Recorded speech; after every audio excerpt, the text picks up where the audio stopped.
Everyone, আমরা চলে এসেছি জামালপুর জেলা বকশীগঞ্জ উপজেলা পাখিমারা গ্রামে। এখানে হাতের তৈরি জামদানি শাড়ি তৈরি করে দেখুন অনেক সুন্দরভাবে তৈরি করছে। এই যে ছোট ভাইটি অনেক সুন্দরভাবে কাজ করতেছে। দেখুন ভাই, তোমার নাম কি? ওই দেখেন অনেক সুন্দরভাবে কিন্তু কাজ করে ওনারা। এটাকে কি বলে, এটার নাম কি? ও, অনেক অসাধারণ। এই যে দেখেন ওনারা কিন্তু শাড়ি তৈরি করার জন্য এভাবে সুতাগুলো পেঁচায়। দেখুন এই যে সুতা পেঁচাইতেছে, অনেক সুন্দর। আচ্ছা ভাই, এই যে যে ঘুরতেছে এটার নাম কি?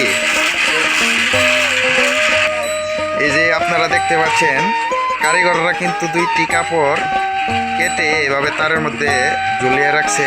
দেখুন অনেক সুন্দর।